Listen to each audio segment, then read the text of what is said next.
you all for coming to this session. It's called Project Management Madness.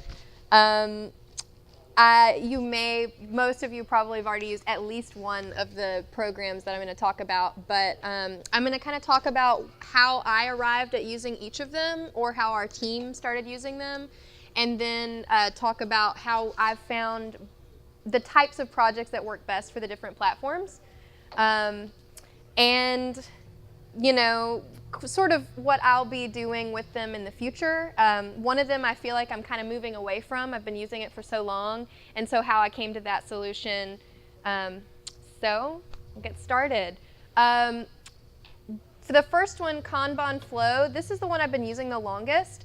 My supervisor at the time turned me onto it, and I had just come back to work after being on maternity leave, and I felt completely overwhelmed. And as soon as I started using this platform, I thought, how did I ever get any work done without this program before? And not just the program, but just the method, the idea that you have sort of these columns where your things you need to do, things that are in progress, and things that are done, and just categorizing that way, that really spoke to me. I'm very much a visual learner and a visual organizer.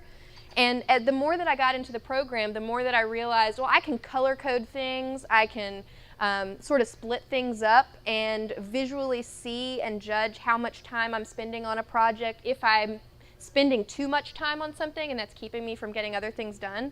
So those are the big reasons why I love that one. The other big thing, recurring tasks and email notifications. I was a big list maker before I started using software-based workflows, and I would just make lists endlessly. But if I didn't have that particular list on me, or I went home and I needed to get something done, I would either forget things, or things would completely get overlooked. And you know, who knows how much paper I went through before I started using this program. So I loved that for tasks where I would be able to needed to redo them every single day, and some tasks are just once a week, some tasks are bi-weekly, sometimes it's every quarter. So I have a lot of things in my workflow that I needed very specific reminders for, and you can do that with Kanban Flow. And so I have a lot of these just little cards. I think of them as little Post-it notes, because I used to use Post-it notes all the time, and I even color code them the way I used to color code Post-it notes. And so I've got a little card that as soon as I drag it to my done column, it immediately, if it's set up the right way, it will go back to the column that it started in, and it will send you an email notice if it's not in the right column by the deadline you've set.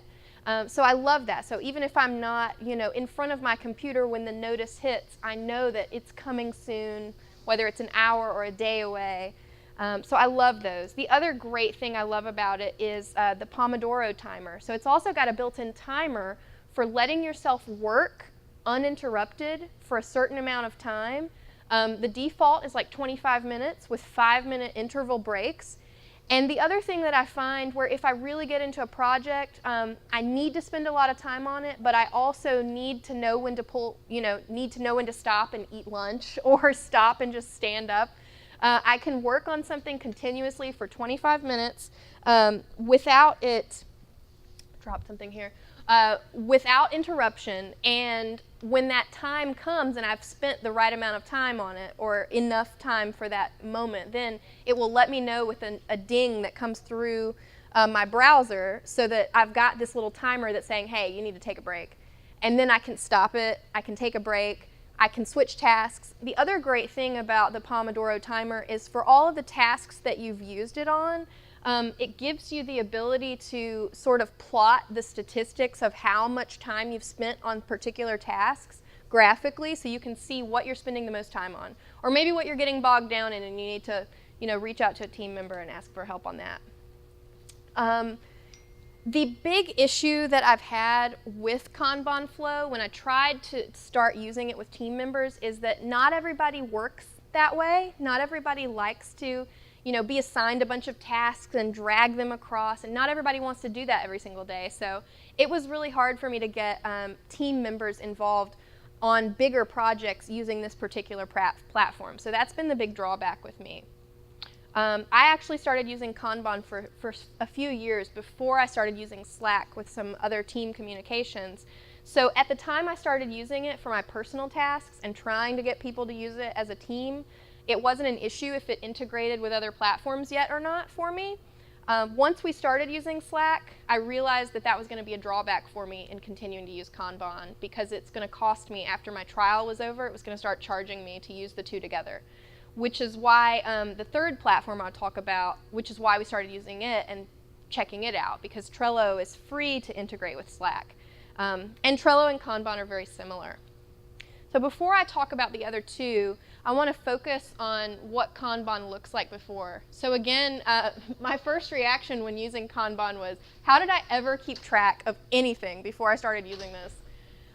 It really, whether you're using this particular platform or you're just using like the method of Kanban where you've got columns and you're literally dragging things across maybe a big whiteboard in your team office that has colored Post-it notes on it, like whether it's this version or just an adaptation of that version, it works really well to know what people are working on, what people are getting stuck on, how much time they're spending on it, and in being able to kind of assign tasks for different things.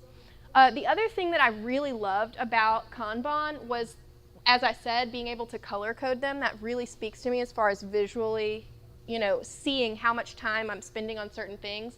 Once things come over to my done column and I can see, and I'll give you, this is too small for you to really know, but I have yellow tasks as my web tasks, which is like my primary. I should be spending most of my time on my web tasks. I also, part of my paycheck comes from the library, so all of the green tasks are things that are library related. Now sometimes it's the library website, so the two of those overlap since that's also in Drupal, but not always. So trying to navigate how I'm spending 50% of my time here and 50% of my time there has been difficult for me.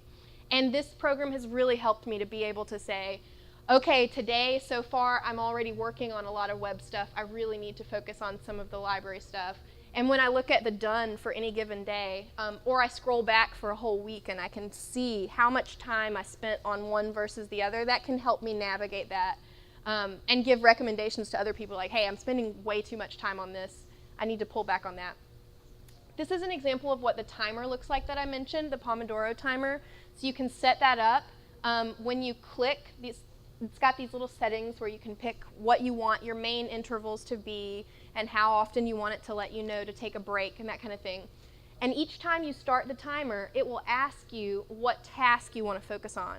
So you can switch, back and forth. Let's say you spent a full 25, 30 minutes on one task, but okay, I really needed to focus on that, but I've got to refocus on something else afterward.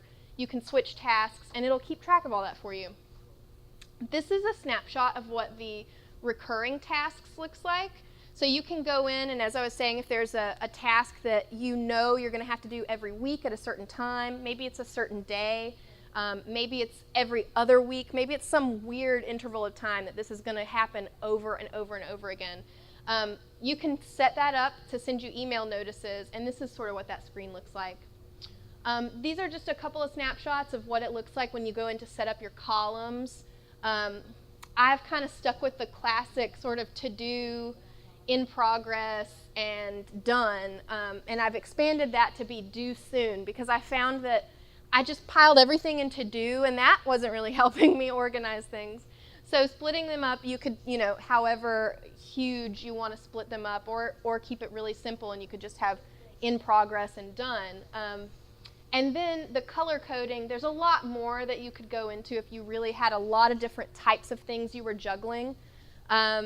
But for me, this worked really well to be able to split these up. The blue are just personal tasks, so every so often, like if it's like a leave form or something I'm filling out, I'll put that as blue. Or if I need to like print my tickets for Drupal Camp, I would usually put that as blue. It's not really one of my work things, but it is, so it belongs on the work board.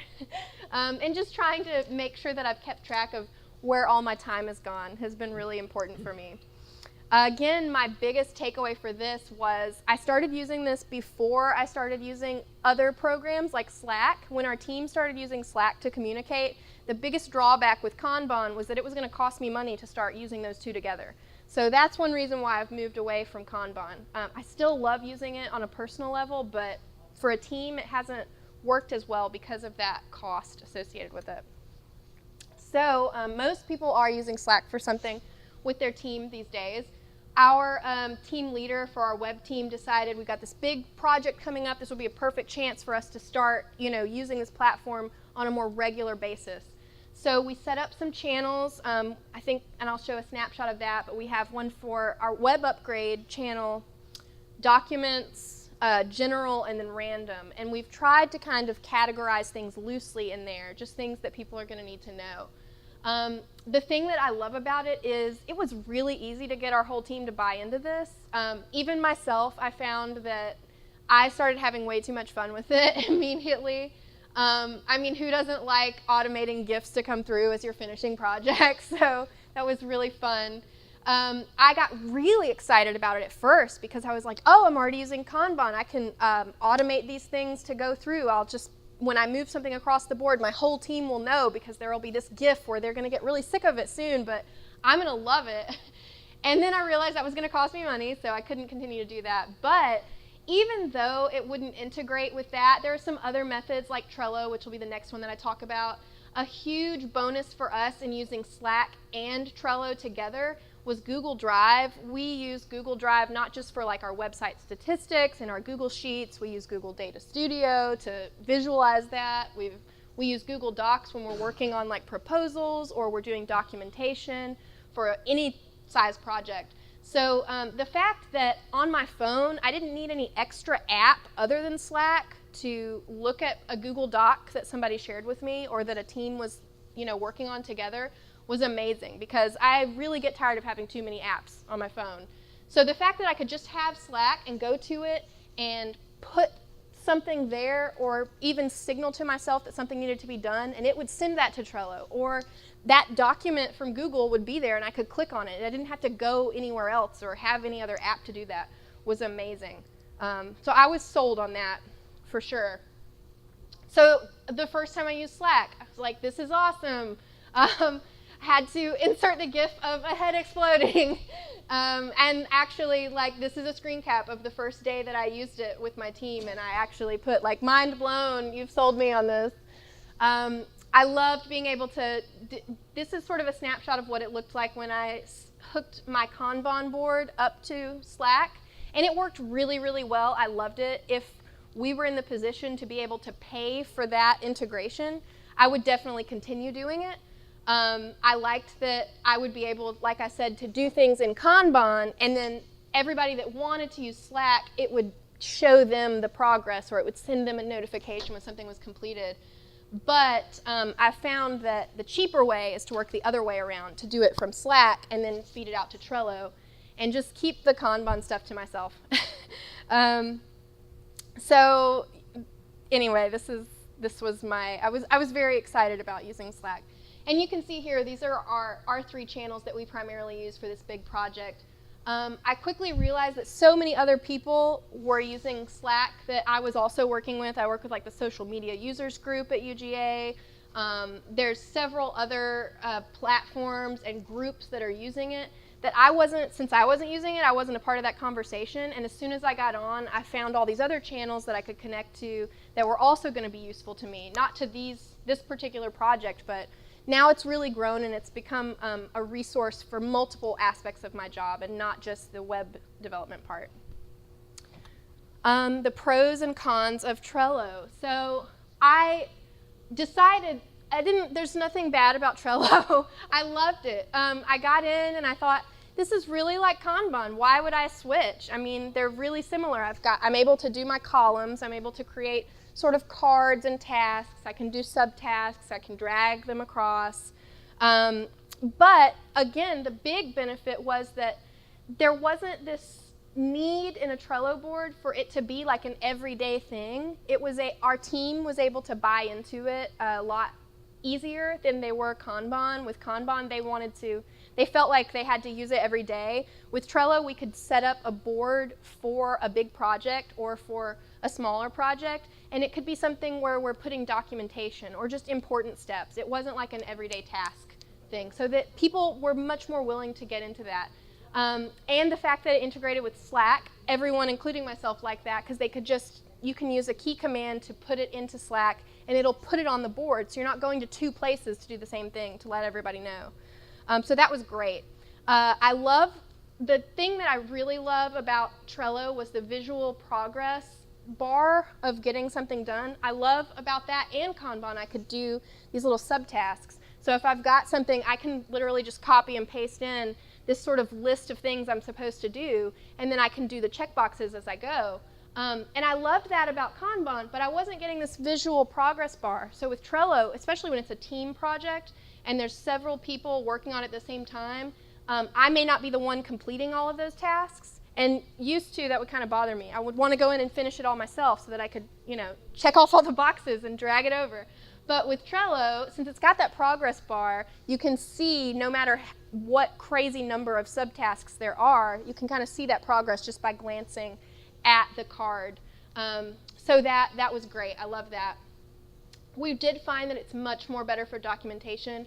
With Kanban, it's a lot of the extra features. You can definitely do the same thing with both of them, but Kanban is going to cost you more to get some of those extras. Whereas with Trello, linking to documents, you can upload PDFs, you can upload JPEGs, or even big TIFF files. You can link out to Google Docs.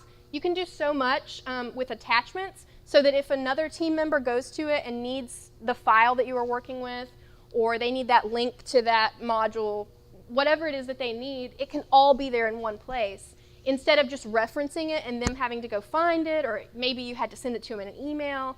There were so many other issues with having too many places to go when I was just using Kanban or just using Slack. But when I started using Slack and Trello together, our whole team found that they were working a lot better with that.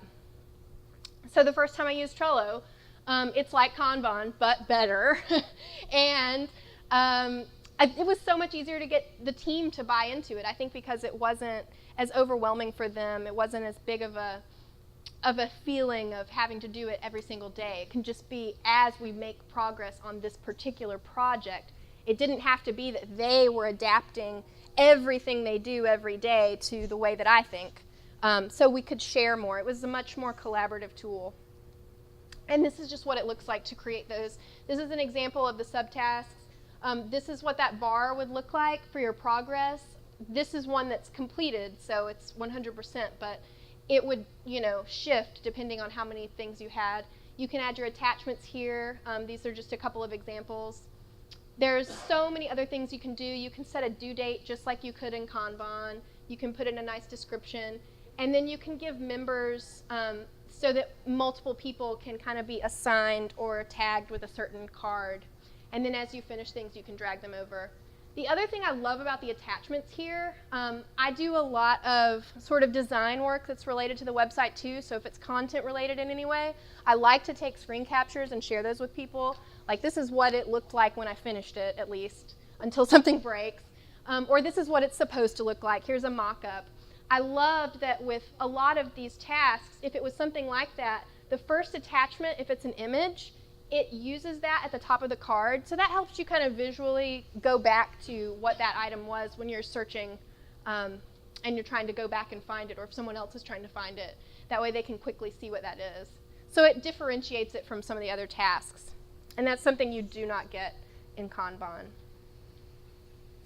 So Trello plus Slack, this is just an example of how that, that transition from using Kanban myself or trying to use Slack with my team and linking to a bunch of stuff worked so much better with using Trello and Slack together, because the integration with Google Docs, and you can see down here the apps that are connected are Google Drive and Trello.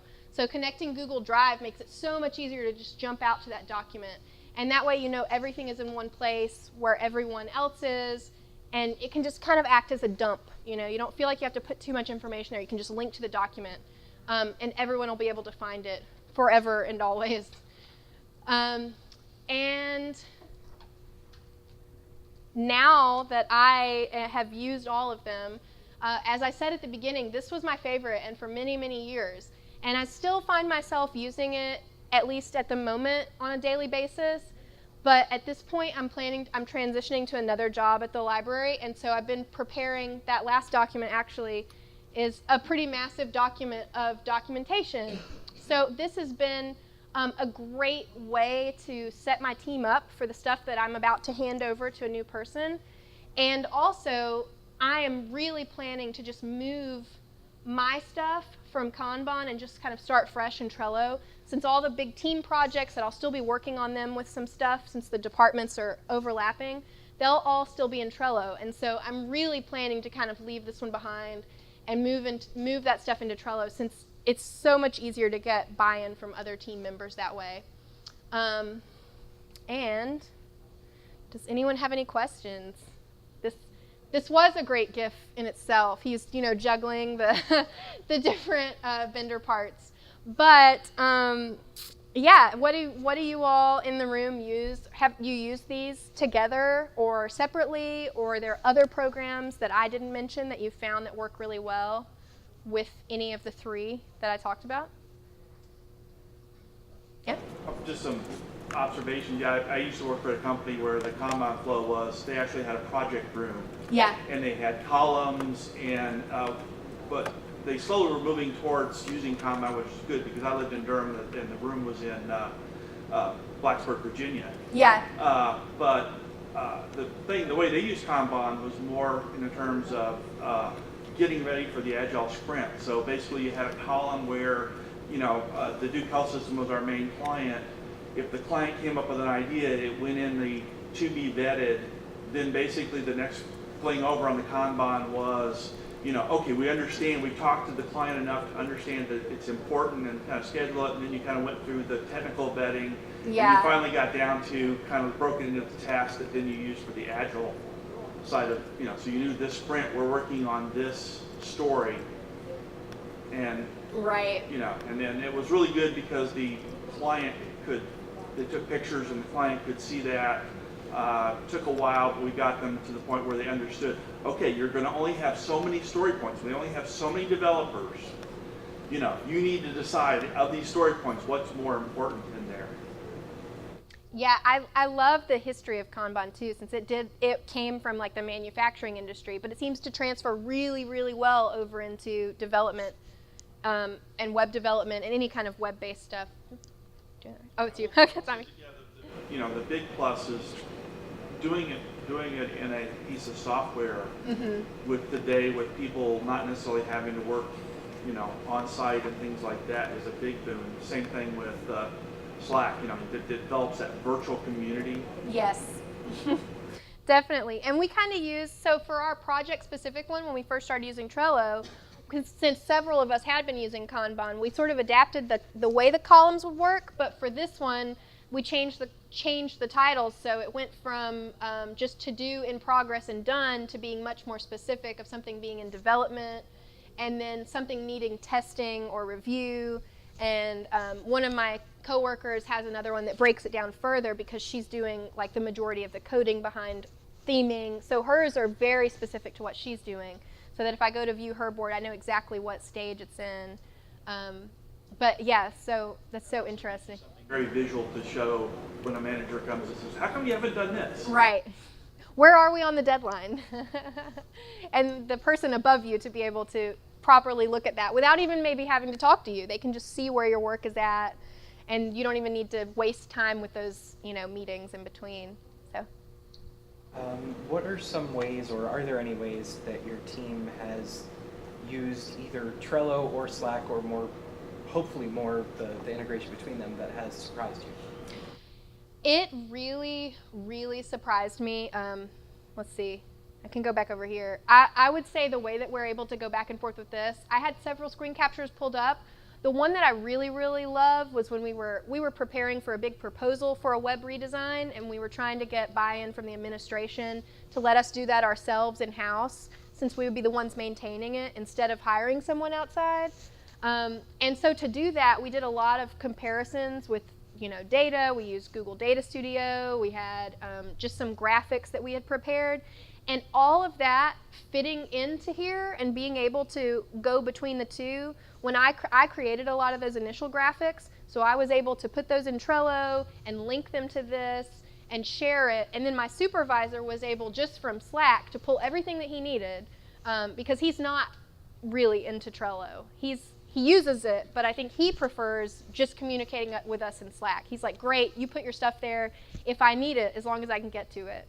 And so the fact that we can use and work the way that helps us be more productive, and he could just go to Slack and get everything he needed, no matter where we had put it, really, really helped us in that situation. And then when it came down to that proposal meeting, he literally just went here and pulled all of that, was able to pull the linked files and even the raw data that I'd linked from some Google Sheets and show that to the administration, who are really, really keen on the numbers. They're like, what's the return on investment if we let you do it?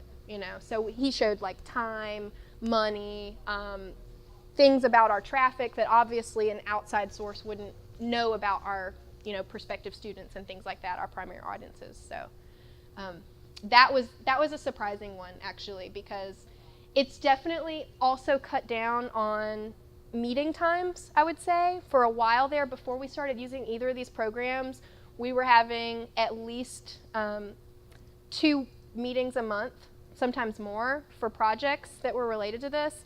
And since we've started using these, a lot of the stuff we would be talking about is already here. I mean, we're communicating with each other so much more frequently, and it saved everybody a lot of time, I think, as far as that communication back and forth. Because sometimes you get to the meeting and you be in an hour-long meeting and you haven't communicated as much as you would like to.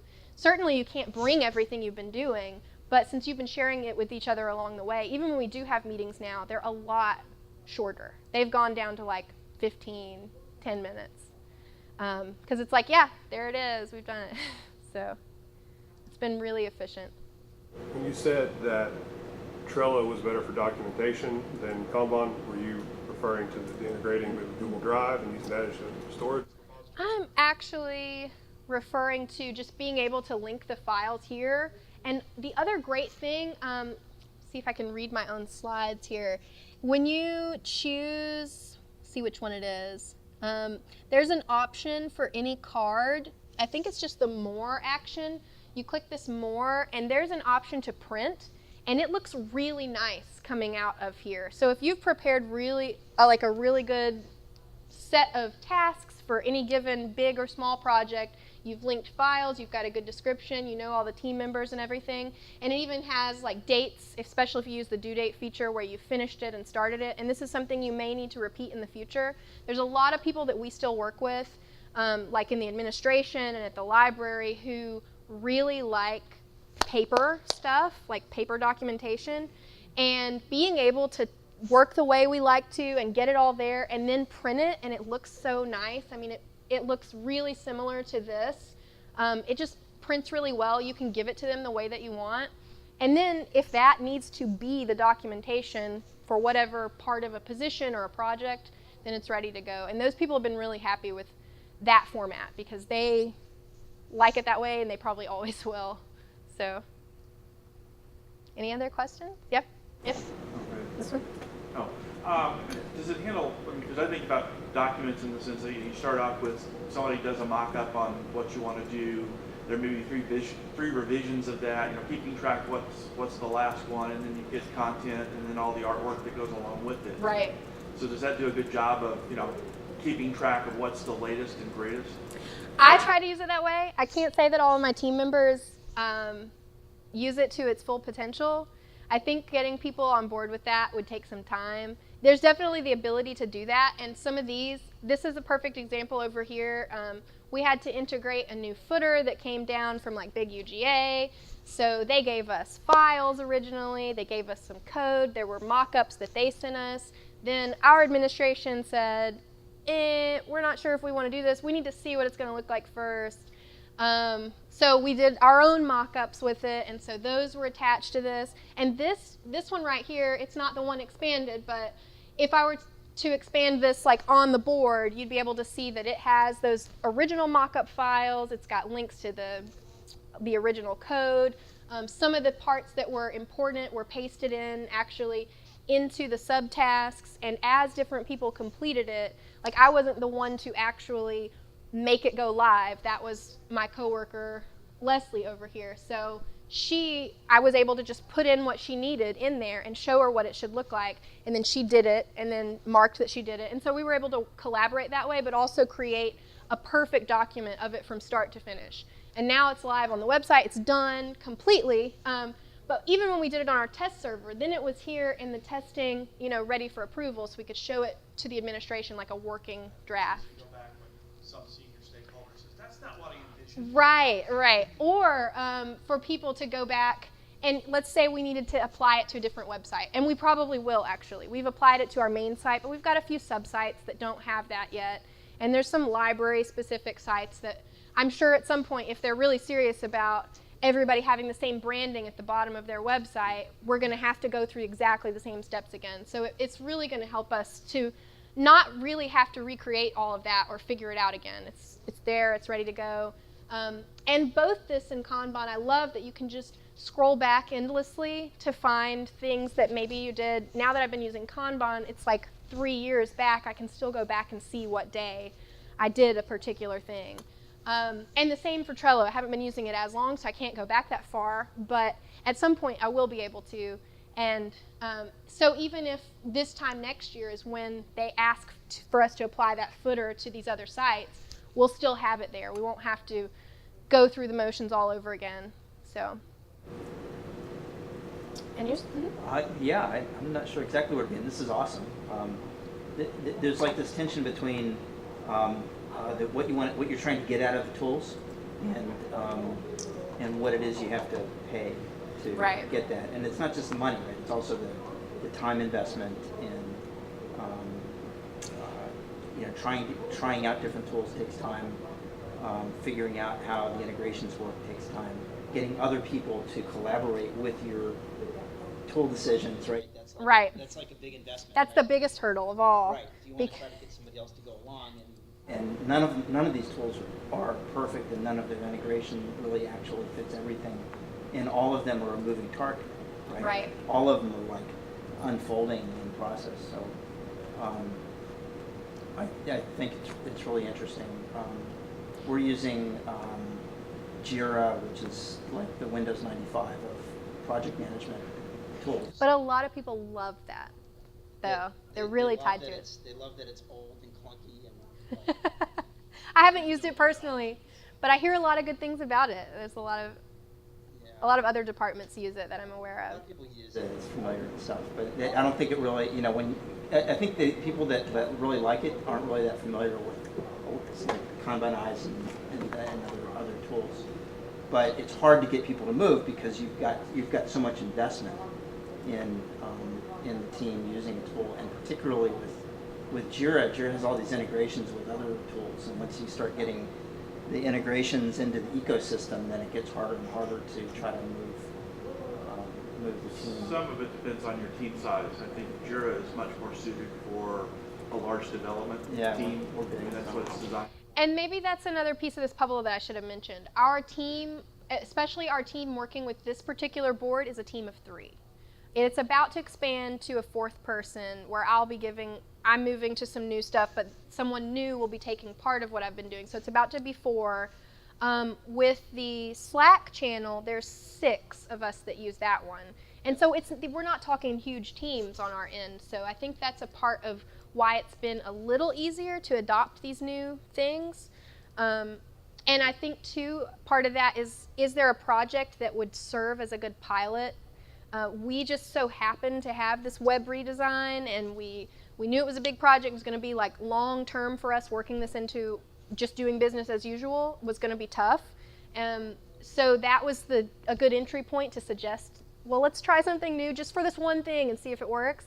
And that, I mean, if it had been like, can we try this for everything we do all the time, everybody would have shot me down completely. But I think that one project and the fact that it was, let's try it with a tiny team and see where it goes. And people have been, really impressed by how much more efficient it's made their jobs, even if they're not primarily the one adding the documentation. but for them to be able to access it and see that progress without having to come and talk to me about it for 30 minutes. Exactly. Yeah, that's what I really appreciated a lot about what you were, many of the points that you made were about, not so much about the tools, but about the way in which the tools were reducing the friction in getting the work done, which is really that's where the rubber meets the road, right? A follow-up comment on that is I think you made the point in your talk that's very true is not everybody works the same way. So you have to look at the tools and decide, what's worthwhile, because, there are people that like to say, I'm going to start a timer, I'm going to manage my time down to a second, and there are people like me which say, don't make me, if I can get it down to an hour, I'm happy, and let me backtrack into that in there. And you got to find a tool that meets the balance between all of your team members. Right. I think that was the big pushback that I got. It wasn't, nobody ever said that directly, but I know that just from working with them for a few years that I think that they were a little hesitant to put all of their time down. There's some people that they do great work and they work amazing on what they do, but that comes from kind of waiting to the last minute. It's just a different dynamic, and I'm not one of those people. And so trying to get them into my work routine with Kanban and trying to sell it to them on use a timer and you can work completely through it, they're like, that is so scary. I can't even think about ever doing that. No, like I'm never gonna log into it because I'm afraid it's gonna like track everything, So that was one reason why Trello worked, and that there may be some feature on that. I haven't explored that, but I don't think that's a part of the Trello thing. It looks a lot like Kanban. You can make it look exactly like it if you want to. It's got that flexibility, but you can also expand it or slim it down for whatever your needs are. So it's a lot easier to fit it into any kind of box that you need to, and people don't seem as overwhelmed by that. In terms of tools, I've been involved with a bunch of conversations about, somebody thinks, oh, we have to track all this stuff, and you really kind of have to decide, what does the client want? How do we justify billable hours?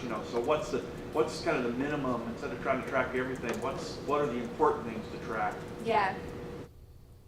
This has also worked really well in just showing, for our clients, it's like the UGA administration usually. So, or a faculty member or something, and being able to show them how much, for actually not me, but like my supervisor to be able to say, my team is really being bogged down with this. If you want us to work on that, you're gonna have to give some on this, and being able to sort of adjust timelines and just be more transparent about how long certain things take. There is this big disconnect, at least where I am, about how long certain projects take versus others, and some things they just think it should be a snap. And often those are the things that take a lot more time and energy from multiple team members at a time. So it's been good to be able to use this kind of stuff and even like a finished document like this to show this is what we're looking at. Realistically, we know how much. And we always estimate more than that as well, because you got to account for things that you can't predict. So. My tagline on Drupal.com is, most things in Drupal are easy. It's finding how to do it the easy way that takes so long. Very true. Yeah. I'm having trouble with, so I have a pretty good sized team of developers, whether they're back end or front end, and they pick on me. I've used everything. I feel like right now my go-to is good teamwork. Mm-hmm. But my developers say everything that I've chosen are glorified to-do lists. And they prefer Jira, because it's more, it goes with everything that they can do with, that syncs with their repositories, if they're using GitHub, or whatever the case may be. Mm-hmm. So I'm trying to kind of find that happy medium, but also something that the client, our client, if they're on the system as well, can add tasks in themselves. Right. And so Jira is not user-friendly in that aspect, but it's developer-friendly, and so I think trying to find that happy medium has been the difficult part for everything to kind of integrate. But like you were saying, it becomes a mess. Mm-hmm. Do you know, like, does Trello integrate with like any GitHub or anything, any repositories like that? That way they can track? Not to to my knowledge, but linking out to anything is extremely easy. So if there's a related bin that you're linking to, I use it to link to things on Drupal, like a particular module all the time, or there's something that we need to monitor if this is about to be something we can use or not. We do that kind of stuff all the time. You can definitely link out easily as far as adding tasks, but maybe not inviting the user in. The big thing that I love about Trello and Slack is how much easier it is to push a task from Slack to Trello.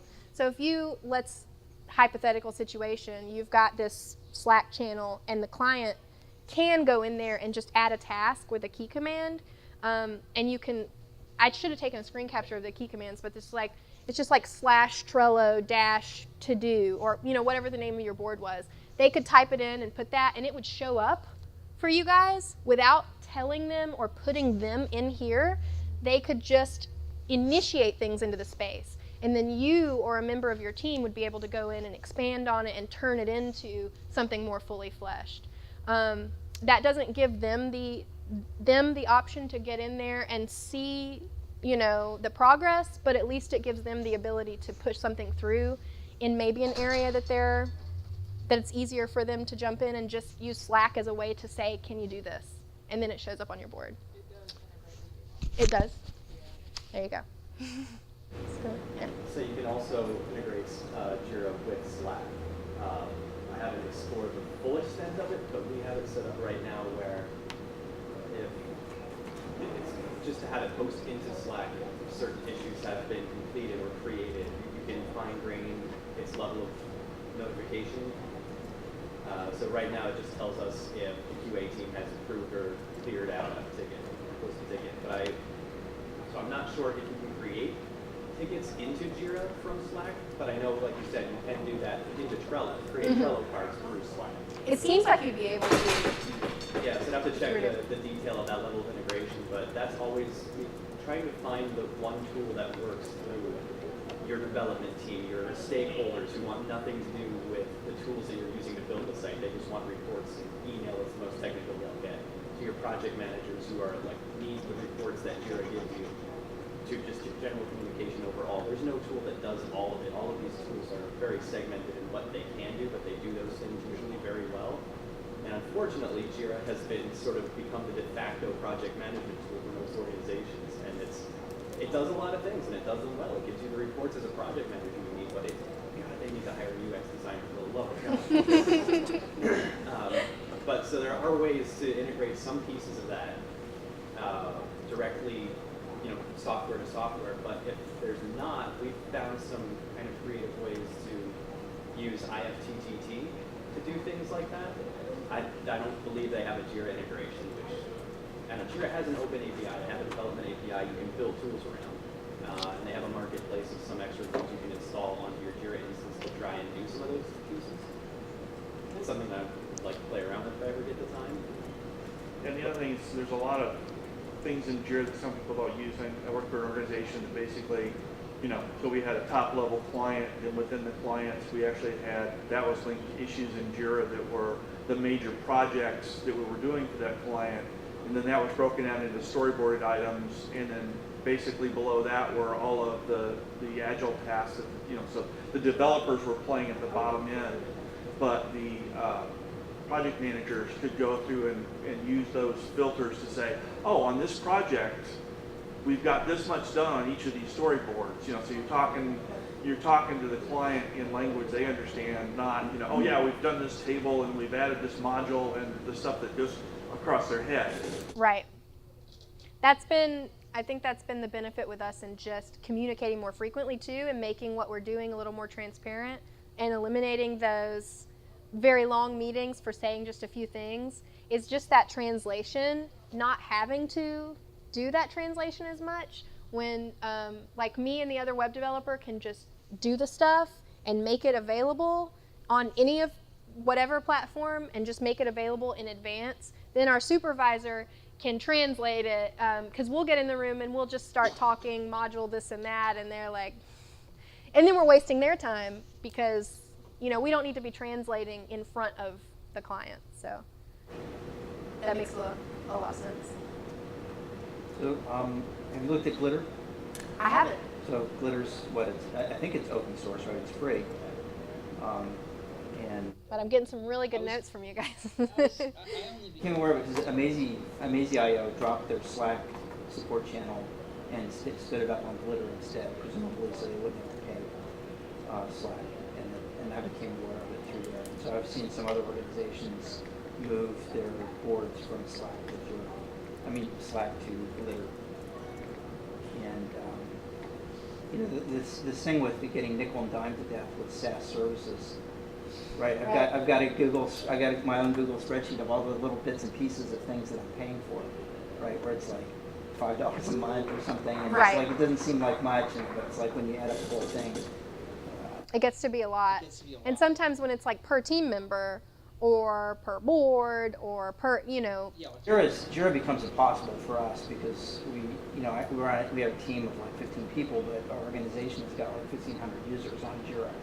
And so we would have to pay for 1,500 users in order to get anything from them. Right? So it's like, okay, so there's no possibility of using any of the extensions. Did you say glitter? A Glitter is a Slack alternative. Right, it's like a How are we spelling glitter? Glitter. Just like glitter, I think so. Yeah. not like GLITR or something. Are you thinking the piece that integrates with GitHub? No, Glitter is just a Slack alternative, and I'm sure it does not have the scope of innovation and extensions that Slack has. Right? Slack obviously has got, it has $100 million behind it. It's got hundreds of millions of dollars behind it. That's probably incalculable how much money is Gitter. G-I-I-T-T.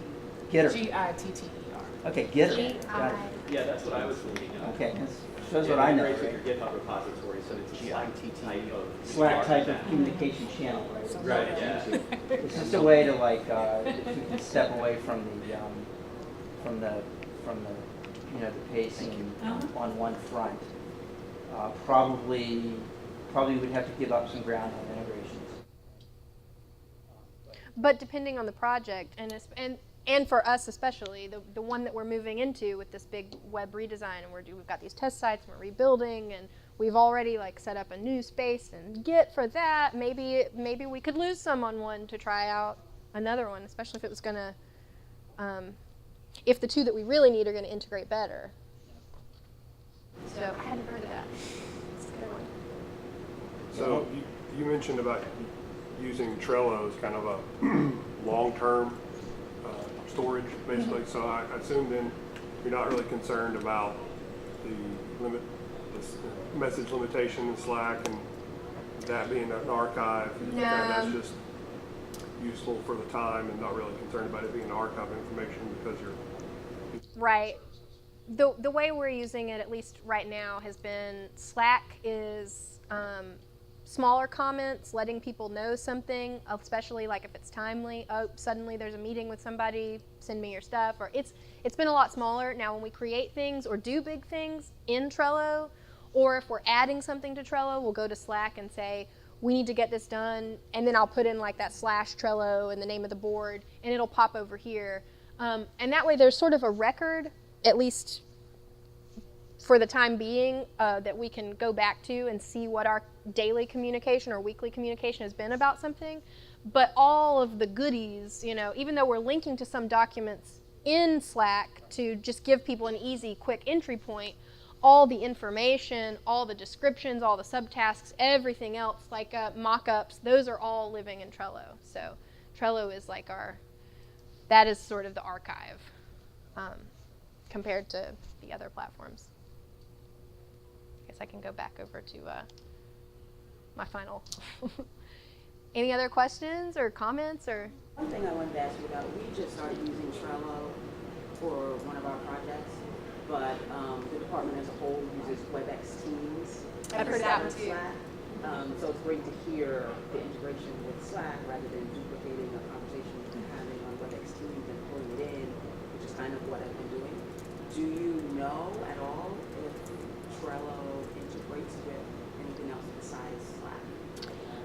I think it does. I know it's got a lot of add-ons. The longer that you use Trello, it will it does this thing where it will say, try this new thing out for like 14 days, or it'll give you like a little trial of an add-on. So they are still trying to sell you on extra features. For our team, the basics of what we needed doesn't cost us any extra so far.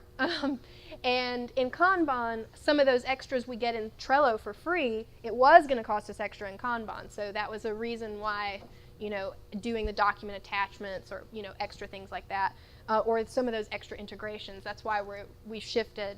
But there are a ton of extra things that you can add on. So I don't want to say no, because it's highly possible if it's something. It definitely. Yeah, sorry, if memory serves, and somebody probably knows better, with Trello, you get a certain number of add-ons for free, and it doesn't really matter which ones. I think it's not like some are paid and some are not. It's that like they're all in this library, but the more you get one. Yeah. On So- a free board, you get one. You Yeah. set up an organizational account. I think it's like one per board, I think. And then after that, they would charge you for it. But you could, like you said, you can cancel that one and choose a different And one. use a different one. Right. So you're always getting like a different one that you can try out. Right. It's a pretty good way to sell you on paying for something, though, because I get to some, even just like on my personal boards, where I've got one of them enabled, like I really want to have the calendar and the custom fields. So I'm like, Yeah. Well, you know, it's worth it. I don't work for any of these companies. Are there any developers in here or anybody who on your team use PHP Storm? Oh yeah. Oh, yeah, sure. PHP Storm costs $200. Yeah, it's It's a expensive. no-brainer to buy it if it saves you a few hours a year, which it definitely Yeah, I does. could not do So- back-end development without PHP Yeah. Storm at this point. So, and it's like you look at it, you compare that to the free IDEs. Does it look on the surface like it's that much better? No, but if you went into one of the trainings yesterday, every Yeah. single person had PHP Storm PHP on their Storm. screen. So, Except for the old I Java know- programmers that believe in Eclipse like me. well, sure, okay. I was going to say, I don't think our developer is using that, but I wrote it down for her. So you might say like, I'm not going to give Trello any money. I won't but- get into editor But your voice. boss, Yeah. somebody who's signing the checks is probably not gonna, like if there's value, it's usually, those kinds of tools are usually pretty easy sells, I find. Even I've been in the nonprofit realm for my entire adult career, and it's still not a hard sell, because it's just like, they're constantly looking for those sorts of efficiencies. How can we make our communication better? PHP Storm. Oh, well, I'm not, PHP I was Storm, just trying to yeah, use that as an different. example of we're an open source community. Right. We value free as in beer and free as in speech. Yet every single person is paying for PHP Storm because it's worth it. Right. So it's probably, depending on your environment, it's worth, if two plugins at once is valuable, so you pay for it. Yeah, one of the distinctions there is a lot of the tools you're talking about here are, it's like they're ecosystem tools, right? The reason why Jira is dominant is because it's not because it's the best tool, it's because they tied companies into an ecosystem with integrations that made it difficult to leave. Right. That's why I call it the Windows 95. Are they of still project Atlassian? management. Atlassian, yeah, Atlassian. It's Trello is Atlassian, right? Not, are they still? They recently acquired. Yeah, I so knew that- Trello, yeah, it's like Atlassian taking over. And Slack is the same thing. Slack's strategy definitely is to take over the world, right? They're definitely planning on, they're putting out a huge amount of money to fund integrations, right? So if you you have an integration startup, Slack integration startup, it's a good idea, then you have a very good chance of getting at least an opportunity to get funded by them to build that, because it helps tie users into a broader ecosystem. And it's like really great for convenience. We really all like the convenience, but on the other side, it's like we like the independence of being able to pick and choose our tools, because the integrations kind of have a way of like narrowing the options down later as we get further on, the competition goes out, and it's like we're stuck with the packagers. Right? Thank you all for especially for mentioning all the things that I have not tried, and I've written them all down so I can go back to my team and thank you for coming. Thank you.